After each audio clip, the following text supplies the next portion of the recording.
during. Now, you're going to find the agenda on the app with information on the lineup of speakers we have today and the breakout sessions, which are really important. There's a QR code on the back of your name badges to access that, and to avoid disappointment, remember to try to book a seat for any of the breakout sessions you fancy in advance. The Wi-Fi login details are also there too. Now, in a moment, we're going to hear from our first guest of the day, but now, please welcome the BCC's Director General, who's been at the helm for just over 4 years now, after a career in business and government, and has just been awarded a CBE in the King's Birthday Honours List for services to business. So please welcome Siobhan Havland.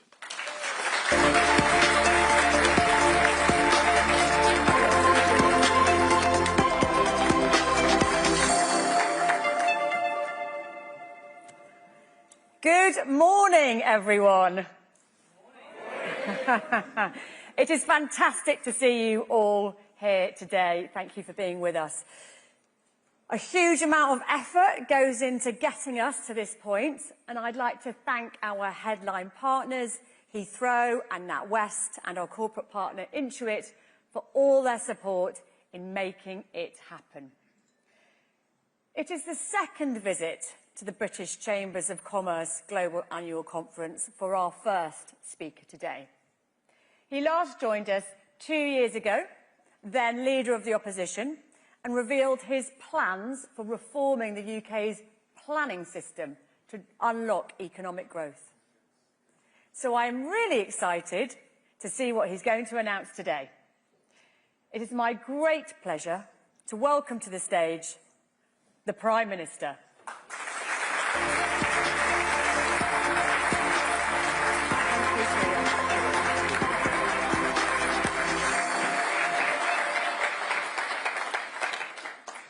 Thank you, Siobhan, and not just for that introduction, but for all of your leadership over 4 years now. It's really good to have been working with you.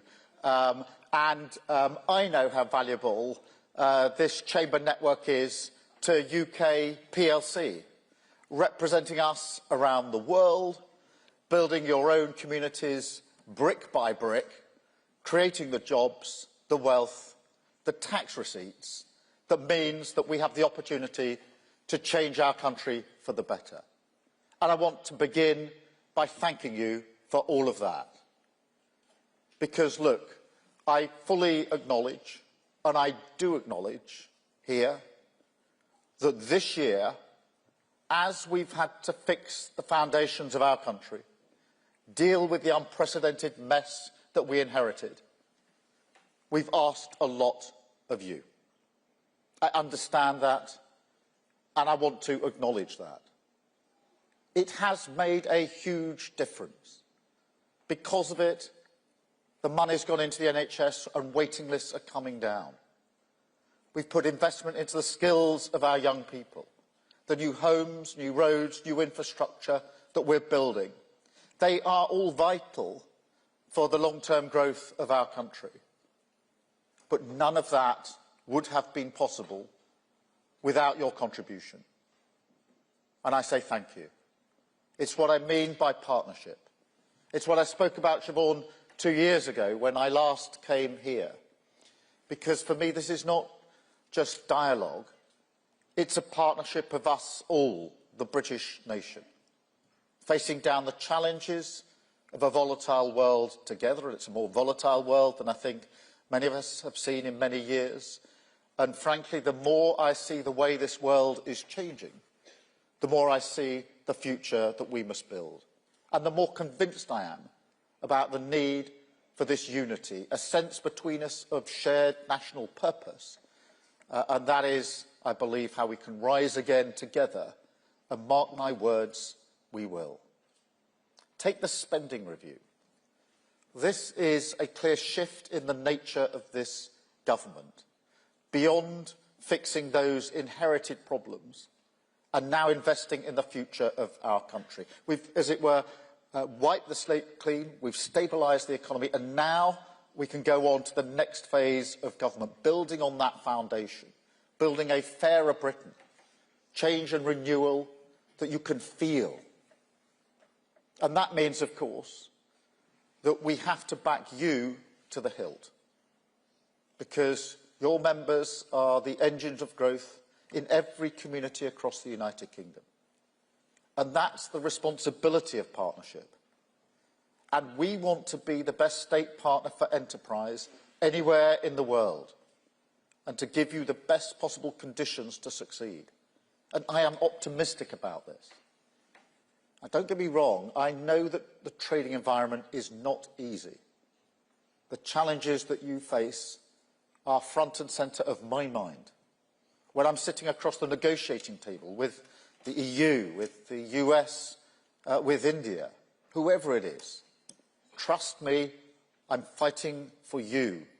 And politics is about who do you have in your mind's eye. But together, I do believe we've got to stop doing that British understatement thing. And we do it all the time, including me. Because believe you me, this is a great moment to get on the phone to the world and say, take another look at Britain. I was speaking to Jensen Huang the other week, CEO of NVIDIA, the largest semiconductor company in the world. And he was saying Britain is in a Goldilocks situation on AI, ready to take off, a really good place to be investing. You can see it with Amazon this week. A massive £40 billion investment in our country, one of the biggest investments that's ever gone in. Thousands of jobs created in Hull, in the East Midlands, in Northampton. Which means that since July of last year, we've attracted over £120 billion into our economy. Now, you will all get this and understand this straight away. But these are companies that can invest anywhere in the world. They don't have to invest here, but they're choosing Britain. And that's a sign of confidence in our plan for change, that we are a stable partner, that we are open for business, that we are putting our money in your customers' pockets. And real wages are up more in the first 10 months of this government than they were in the first 10 years of the Tory era. 380,000 jobs have been created. More demand for your goods and your services. More opportunities to boost your bottom line.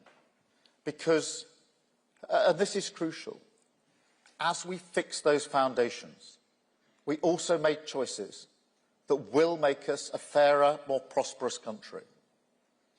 For example, as Siobhan mentioned, 2 years ago at this conference, I set out that bold vision in relation to planning reform, then leader of the opposition, to remove the blockages in the system, to build the labs, the warehouses, the grid connections that all of your businesses need. And 2 years later, standing here, that vision is written into legislation. And we're pushing it through Parliament. And every day new spades are hitting the ground. Growth revised up because of it. A promise made to you 2 years ago. A promise delivered. It's the same with our industrial strategy announced earlier this week. For far too long, Britain ignored this. We didn't back businesses. We didn't invest in projects and technology that are critical to our future. Didn't have a plan that gave your businesses the certainty that you need. Well, now we have that plan. And it's been drawn up in partnership. And it is, quote, a significant step forward for our economy. That's not my words, they're Siobhan's words. And as she says, and this to me was the most important part in Siobhan's response on your behalf, that what you shared with us, what you fed in, has been, quotes, heard and reflected in our strategy. Your fingerprints are on that strategy. It came out of the discussions that I and others have had with many people in this room. It wasn't plucked out of the sky by a government. It was reflecting back what you had told us needed to change. And that is what I mean by partnership, where both partners do different things, bring different things to the table. It's a statement shared by other leaders. What Siobhan said wasn't just what Siobhan thought, what you thought. It was the sentiments of the CBI, of Enterprise Nation, the Federation of Small Businesses, Make UK, Small Business Britain, and the Startup Coalition, backing British business with significant investment in R&D, new technical colleges across the country, electricity bills slashed for more than 7,000 businesses. That'll make a massive difference. So many people in this room and elsewhere have said to me, it's the energy costs here, they're not competitive across Europe, we have to find a way to bring them down. That's what we've been able to do to boost our competitiveness. A promise that we made and a promise that we have delivered. And across the country, it's the same story. Stripping out regulation that blocks investment. Pushing forward with radical devolution agenda. Investing in skills and making sure that that's devolved. Unlocking pension wealth to back British business. Building new infrastructure, the length and breadth of our country. Carbon capture projects in Merseyside, in Scotland, and along the East Coast. Nuclear in Nottinghamshire and, of course, at Sizewell. Rail investment in Wales. A new runway at Heathrow. New metro schemes everywhere, from the North East to the West Midlands. Manchester, Sheffield and Leeds. And now today, another step. A new trade strategy that I am proud to launch at this conference, because there's no better place for that than with Britain's leading exporters, with you. It builds, as you would have expected, and of course, on the deals we've already struck with India, the United States and the European Union. The hat-trick, as I call it. And I've played defensive midfield all my life as a footballer. The last time I got a hat-trick, I think, was when the kids were about 7 and I could just about get the ball past them. So I'm going to take this particular hat-trick. But look, seriously, you don't need me to stand here and tell you how important these trade deals are. The EU SPS agreement on its own is a huge boost for food exporters and importers, driving down the cost base for retailers, reducing friction for our exports, a huge boost for the food industry. And I think a sign that partnership is not just empty rhetoric, that we're prepared to fight for your interests, prepared to make a political case for the growth and jobs that you can deliver. Small businesses, of course, as well as larger firms. And that EU-UK reset is so important on so many strands. There were 10 strands to that agreement. The SBS was one of them. There was the Defence and Security Partnership. Yesterday, I was at the NATO summit. We were increasing spending on defence across all of our allies.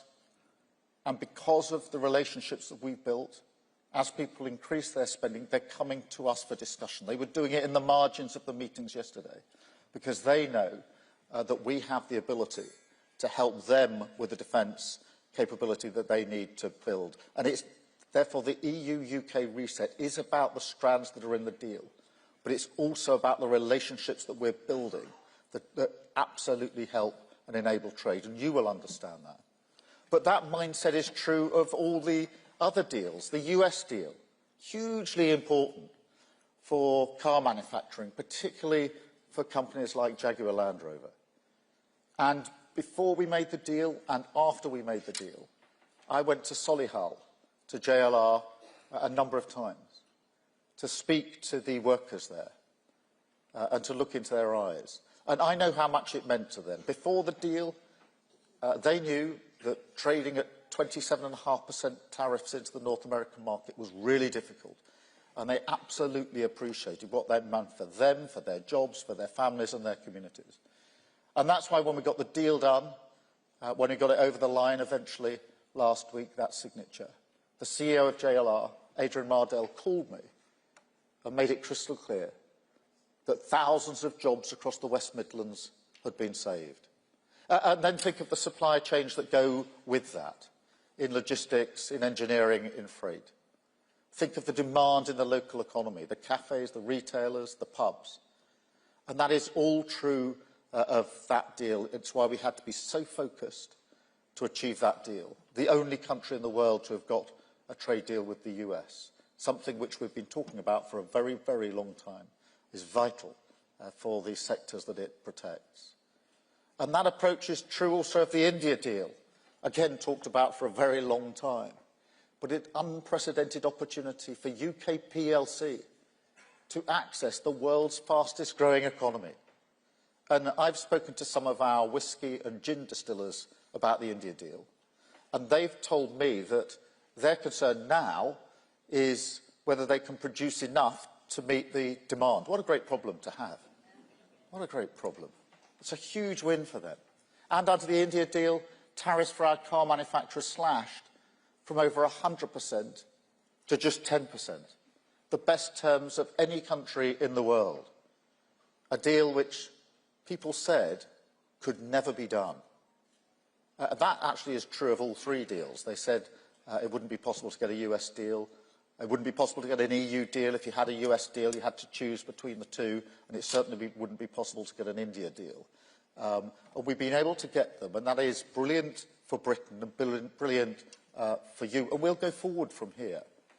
And it's not just the terms of the trade deal. It's the signal that it sends about us, a transformation of our global brand. Because for years, the message the previous government was sending to the world was one of chaos, instability, the lack of courage to strike deals.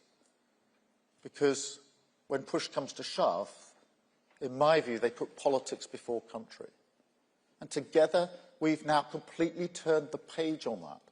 With these three deals, we've rewritten our brand, restored our identity, that even in this volatile world, Britain is proudly, unashamedly, defiantly even, open for business.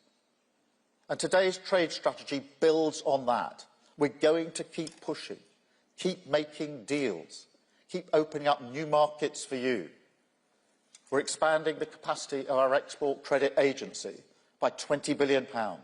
And I know how important that is for everyone in this room. We're launching a new Ricardo Fund.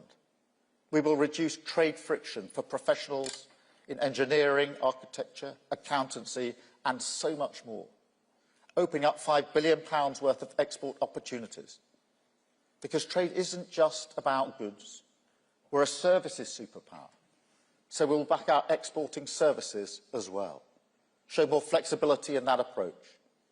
And what we want to do is push not just for traditional trade agreements, but also for smaller deals that we can make quicker at pace, whether that's a digital trade agreement with Brazil, Thailand or Kenya, clean energy cooperation with the Philippines and Mexico, professional qualification recognition all around the world. But perhaps, most importantly, in this uncertain and challenging world, we will also give ourselves new powers on trade defence. Make sure that if your businesses are threatened by practices like dumping, that we have the right powers to defend you. And I'm determined that Britain becomes a global champion for free trade. I'm determined that we are the beacon for those values. And frankly, I think our actions already speak louder than any words. But in a world where things can change quickly, as you've seen in the recent days, we've seen in sectors like steel that protection measures do need to be put in place, then we have to be ready to back British business. And that is what we've done on trade. That is what we will do in the future, right across our economy. Businesses creating wealth in every community, and a Labour government investing in the skills, the infrastructure, the future that we need to build. A partnership in the national interest, driving us forward, delivering change and renewal, putting more money in the pockets of working people. That is the change that we can deliver together, a Britain that is back in business. Thank you very much indeed. Thank you.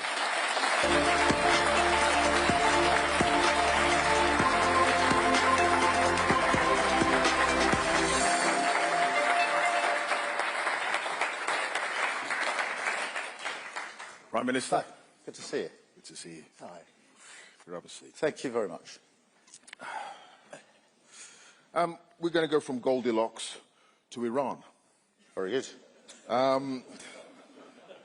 They've now partially reopened their airspace. The ceasefire with Israel, it does seem to be holding, thankfully.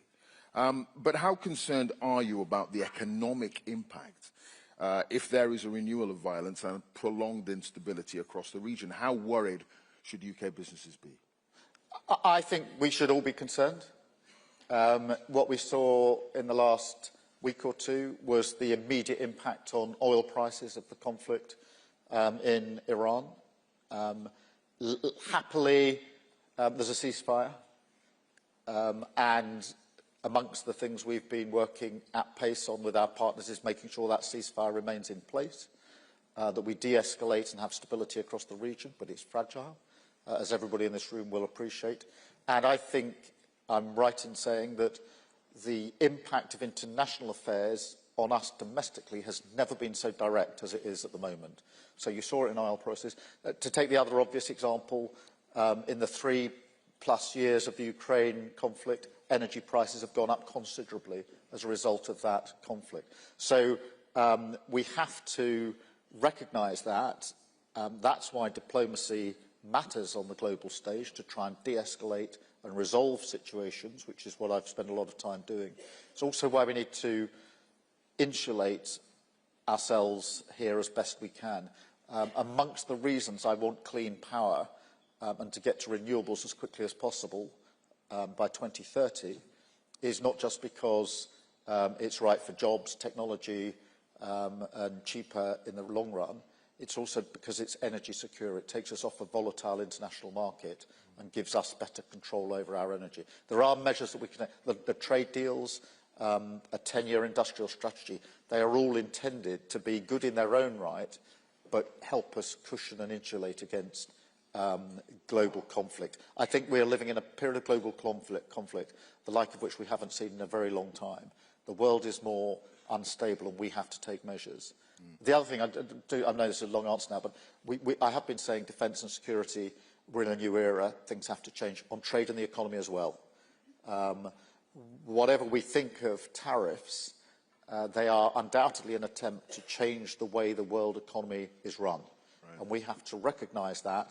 I don't think we're going to be going back in a few weeks or months to how it was before this administration came in.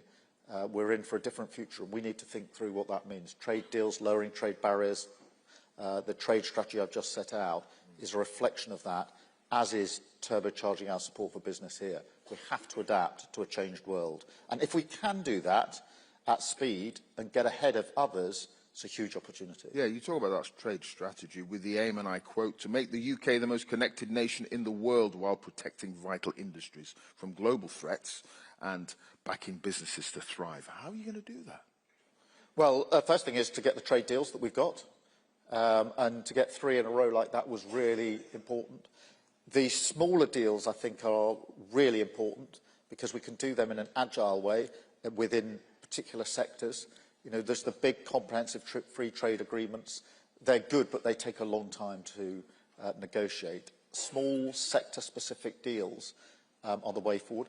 I think we should also talk to like-minded countries because they recognise that the world is changing. So I've been talking to the leaders in Japan, in Singapore, in Australia, New Zealand, Canada, about how we, the UK, can trade in an easier, better way with them, whether we as a group of countries can trade with other countries in an easier and better way. So I do think that it's a difficult environment, but there are significant opportunities if we're agile about it and if we understand the world we're living in and get ahead of the curve. Yeah, you need to start delivering sooner rather than later. The EU reset relationship with the UK, for instance, when are you going to deliver on that? Red tape is still a problem for many people in this room, and barriers need to be brought down sooner rather than later. Yeah, so we're going at that at pace.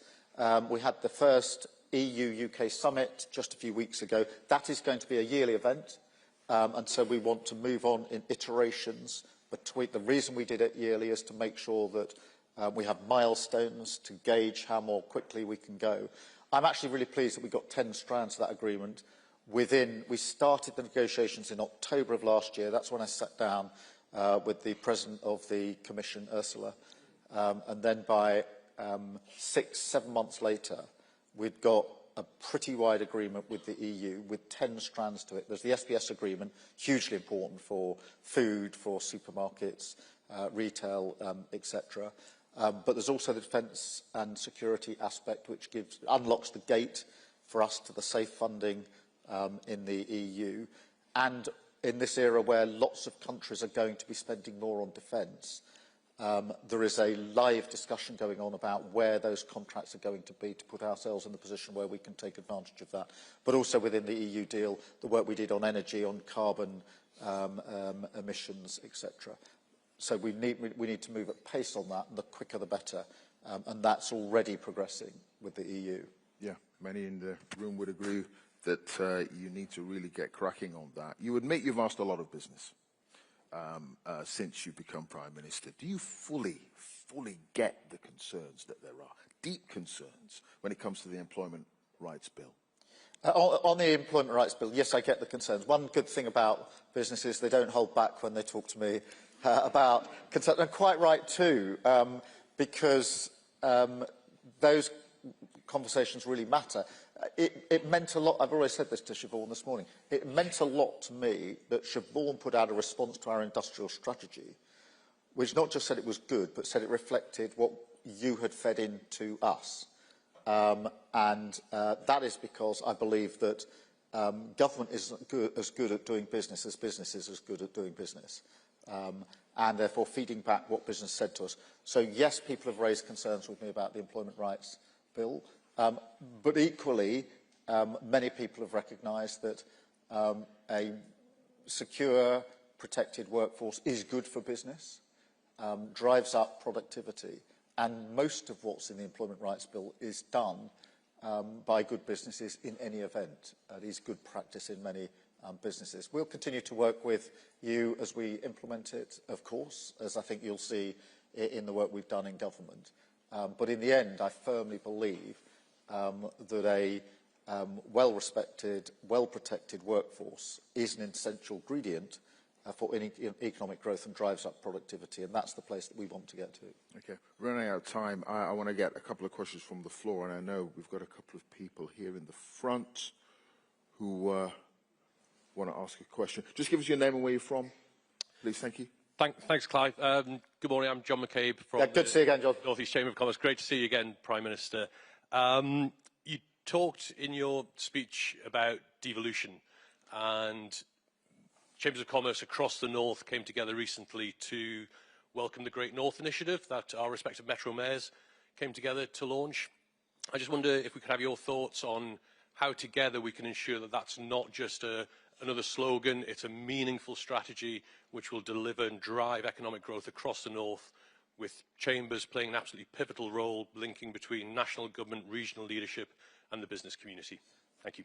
Well, thank you for that. And I think devolution is critical to growth for a number of reasons. First, economic growth can't just be a line on a graph measured in some parts of the country but not others. It's got to be everywhere.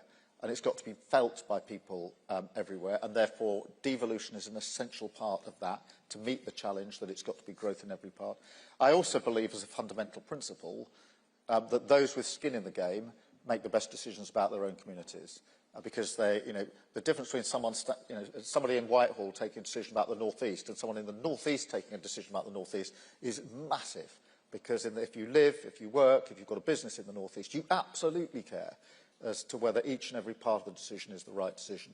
I think mayors give us an opportunity. We were a bit wary of mayors as Labour to start with, but actually, on reflection, I think they've worked really well. We want to build them up because they give the political representation on a scale that works for business. And that's why, to give an example, on things like infrastructure and skills, I want that to be led from development. So when we're thinking, what's the infrastructure, what's the transport, the first thing we do is talk to businesses and mayors in the region to say what would be, given the amount of money we've got, what's the best transport.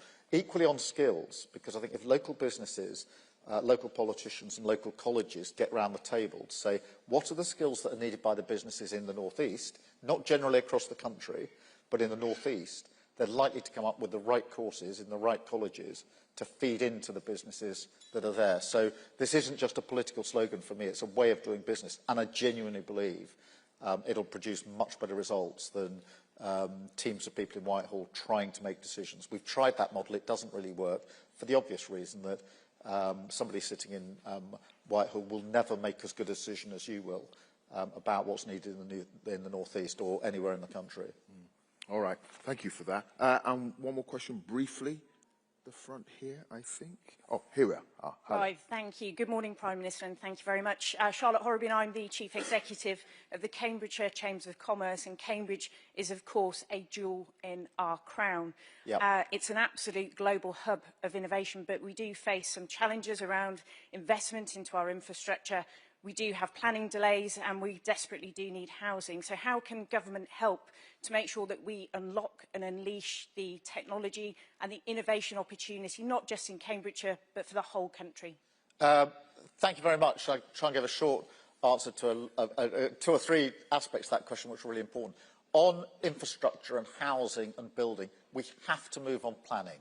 And that's why the Planning and Infrastructure Bill is so important, because I mean, you almost don't need me to tell this, but the time it takes from the idea of a project, the concept, through to the build and the finish of a project is far too long. Housing projects that are sort of 10 years, 15 years. I went to one during the election campaign just outside York, and from the first planning application to the house I saw with a front door that someone could live in was 25 years.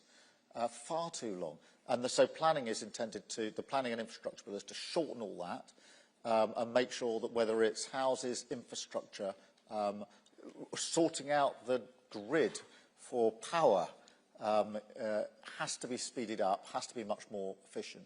I do think, just to take the second part of your question, technology and AI are hugely important in this as well. And on AI, I think there are two stances. You can either be forward-leaning, seeing it as a huge opportunity that's going to transform our businesses, large and small, or you can lean out and see it as a bit of a risk, better be cautious, put a lot of regulation around it. I'm a leaner in. I think it's going to be transformative.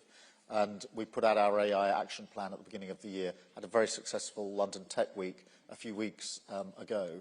And I think for all businesses, we need to support you in making maximum use of AI. And I think that AI makes us more human, which sounds counterintuitive, but using AI to do all the bits that take a lot of time, don't involve a lot of human intellect, frees up the time for the human decision-making. I mean, one of the examples I can give, we just co-created an AI tool in government, actually, in planning, which allows us to suck up all of the material into one place at great speed and organise it, which used to take human beings a very, very long time to do. That allows the planning decision to be taken by a human being at speed, because they're not wasting their time or waiting for that exercise to be done. It's a small example. There are plenty of others. Other aspects of government, social workers are now using AI to do a lot of the administration so that they can use their professional skills where they're needed. So many, many examples on technology. We need to push ahead, planning and infrastructure push ahead. But in a sense, there's a mindset here, which is let's just knock the barriers out the way that are stood in the way of growth, whether it's regulation, planning, infrastructure, slowness, the grid not being quick enough, AI and tech not being accessible enough. They're the sort of barriers that need to be knocked out the way. That's the partnership between government and business. And I think I said this 2 years ago, Siobhan, which is a true partnership is not two people or two bodies trying to do the same thing. It's two people or bodies realising they bring different things to the table. Government shouldn't try to run businesses. We've done that in the past. It doesn't work particularly well. So business should run business. Government should partner business by creating the conditions which makes it easier for businesses to run their businesses. Prime Minister, thank you. Ladies and gentlemen, Sir Keir Starmer. Thank you. Thank you, Clive. Good to see you.